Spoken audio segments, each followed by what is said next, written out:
दोस्तों, सांप और नेवले की दुश्मनी के बारे में कौन नहीं जानता। मेरे ख्याल से ये दुश्मनी जीव जगत की सबसे लोकप्रिय दुश्मनी रही है। हालांकि इन दोनों ही जीवों को किसानों का मित्र माना जाता है, क्योंकि न सिर्फ सांप बल्कि नेवले भी बड़ी संख्या में फसलों को नुकसान पहुंचाने वाले जीव यानी चूहों को मार डालते हैं। लेकिन इन जीवों की किसानों के साथ मित्रता में भी कुछ समस्याएं हैं। यदि नेवले की बात करें तो नेवला भले ही चूहों का शिकार कर लेता है, किंतु ये एक सर्वाहारी जीव है। यानी नेवले खुद से ही किसानों की फसलों को नुकसान पहुंचाने के लिए जाने जाते हैं।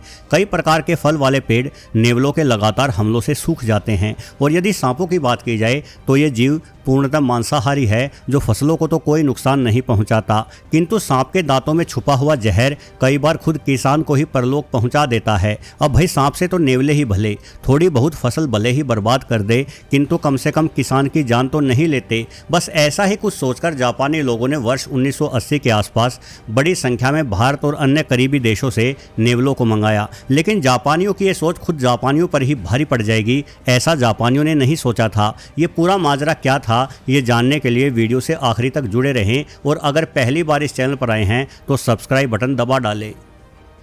दोस्तों, जापान के कई इलाकों में किसानों के लिए आज से करीबन 40 साल पहले तक यानी वर्ष 1980 तक हाबू नामक नस्ल का ये सांप बहुत ही बड़ी समस्या हुआ करता था। इस सांप ने जापान के एक द्वीप जिसका नाम अमामी ओशिमा था पर तो किसानों का जीना ही दूभर कर रखा था। असल में सांप किसानों के खेतों और पशुपालन वाले इलाकों के आसपास रहना पसंद करता है। और हाबू नामक इस सांप की संख्या जापान में इतनी अधिक थी कि स्थानीय किसानों का कभी न कभी गलती से पैर हाबू सांप पर पड़ ही जाता, जिस कारण ये सांप अपने दंश से उस किसान को मौत के घाट उतार देता। अब ध्यान देने वाली बात यह है कि उस समय तक सांपों के जहर की कोई विषरोधी दवा जापान के पास नहीं होती थी, क्योंकि इस तरह की दवाएं बनाने जितनी तरक्की उस जमाने तक हमारे विज्ञान द्वारा नहीं की गई थी। और यदि थोड़ी बहुत विषरोधी दवाएं बनने भी लगी थी तो ऐसी दवाओं को लंबे समय तक सुरक्षित रखने के लिए रेफ्रिजरेटर के साथ साथ बिजली की भी आवश्यकता पड़ती है। और वर्ष 1980 तक जापान के दूर दराज में बसे गाँवों में ऐसी विशेष सुविधाएं उपलब्ध नहीं थी। इसलिए यदि 1980 की ही बात की जाए तो हाबू सांप के काटने से जापान के अमामी ओशिमा द्वीप पर हजारों किसानों की जानें चली गई। हालात यहां तक पहुंच गए थे कि हाबू सांप के डर के मारे किसानों ने अपनी खेती छोड़कर शहरों का रुख कर लिया, क्योंकि इन किसानों का मानना था कि सांप से खुद को कटवाकर मौत को गले लगाने से तो अच्छा है कि शहर में कहीं मजदूरी कर ली जाए। अब ऐसा मंजर देखकर जापान की सरकार का माथा ठनक गया और जापानी सरकार ने यह तय किया कि अब हाबू सांप को समाप्त कर देने का समय आ ही गया है। इसलिए जापान ने सांप के जन्मजात दुश्मन यानी नेवले से दोस्ती करने की सोची। हालांकि जापान में प्राकृतिक तौर पर नेवले नहीं पाए जाते थे, इसलिए नेवलों को भारत, बांग्लादेश एवं पाकिस्तान जैसे देशों से मंगवाया गया। और जिस इलाके में हाबू सांपों की अधिकता थी वहां ये नेवले छोड़ दिए गए। अब यदि नेवलों की ही बात की जाए तो ये सांपों पर कई मामलों में हावी पड़ जाते हैं। पहली बात तो नेवले की फुर्ती और गति से किसी सांप का बचकर निकल भागना काफी मुश्किल होता है। दूसरी बात, नेवले कोबरा सांप में पाए जाने वाले न्यूरोटॉक्सिक जहर के विरुद्ध प्रतिरक्षित भी होते हैं। यानी इनमें इस तरह के विषरोधी रिसेप्टर पाए जाते हैं जो कोबरा के जहर को पूरी तरह से बेअसर कर देते हैं। और जापान के हाबू सांप कोबरा के नज़दीकी रिश्तेदार माने जाते हैं। मतलब इन सांपों में भी न्यूरोटॉक्सिक जहर ही होता है। इसका मतलब यदि हाबू सांप नेवले को काट भी लेता है तो भी नेवले को कोई फर्क नहीं पड़ने वाला, बल्कि खुद के काटे जाने के बावजूद भी नेवला हाबू सांप को कुचले बिना नहीं छोड़ेगा। वहीं नेवले का तीसरा महत्वपूर्ण गुण ये भी होता है कि यह न सिर्फ सांप को अपना भोजन बनाने के लिए उन पर जानलेवा हमला करता है, बल्कि इन्हें सांपों को मारना पसंद भी है। मतलब यदि किसी नेवले का पेट भरा हुआ भी है तो भी उसे कोई सांप दिखाई दे जाए तो वो नेवला सांप को जाने नहीं देगा, बल्कि वो मजे मजे में ही सांप को मार डालेगा। यानी जापानियों को अपने दुश्मन हाबू सांप से पीछा छुड़ाने के लिए नेवले से बढ़िया कोई शिकारी नहीं मिलने वाला था। इसलिए जापानियों को नेवलों से बहुत अधिक उम्मीदें थी। लेकिन क्या उनकी उम्मीदें सफल हो पाई? देखा जाए तो ऐसा कुछ हद तक जरूर हुआ, लेकिन पूरी तरह से नहीं, क्योंकि यहाँ सबसे बड़ी समस्या ये थी कि हाबू एक निशाचर सांप है। मतलब ये सांप रात के समय अपने बिलों से बाहर आते हैं और नेवले रात्रि हो जाने पर शिकार नहीं करते। हाबू सांपों द्वारा अधिकतर उन्हीं किसानों पर हमला किया जाता था जिन किसानों को किन्हीं वजहों से रात के समय अपने खेतों में जाना पड़ता था, या फिर ये सांप सोते समय भी कई बार किसानों के बिस्तर में घुस जाते थे और किसान के जरा सा हिलने पर उन्हें डस लिया करते थे। अब ऐसी परिस्थितियों में नेवलों का सामना हाबू सांप से बहुत कम हो पाता था। हालांकि कई बार भूखे होने पर या बारिश होने पर ये सांप दिन के समय भी अपने बिलों से बाहर निकल आते हैं और ऐसे सांप नेवले से बच नहीं पाते होंगे।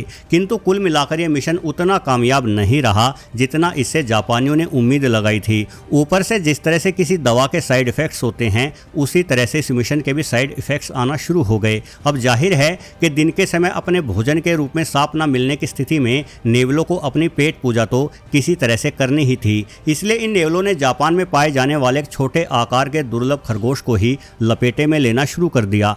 अमामी ओशिमा नामक द्वीप पर पाए जाने वाले इस खरगोश को इस द्वीप के नाम पर अमामी रेबिट कहकर पुकारा जाता है। यह खरगोश एक समय पूरे एशिया महाद्वीप पर पाया जाता था, किंतु वर्तमान में ये केवल जापान के 2 द्वीपों अमामी ओशिमा एवं टोकुनिशिमा पर ही देखा जा सकता है। इसलिए इस खरगोश को यूनेस्को द्वारा दुर्लभ जीवों की सूची में सबसे ऊपर रखा गया है। सिर्फ इतना ही नहीं बल्कि जापान के निवासी बन चुके नेवलों ने कई स्थानीय पक्षियों को भी विलुप्ति के कगार पर लाकर खड़ा कर दिया। ये नेवले पेड़ों पर चढ़कर इन पक्षियों के घोंसलों से अंडे चुराकर खा जाते और बेचारे पक्षी दूर बैठकर रोते बिलखते रहते। साथ ही नेवले किसानों की फसलों को भी कुतर कुतर कर खराब कर देते। दोस्तों, कुल मिलाकर जापान में जिस मकसद से नेवलों को बसाया गया था, उस मकसद में तो नेवले कामयाब नहीं हुए। हाँ, लेकिन ये अपनी संख्या बढ़ाने में जरूर कामयाब हो गए।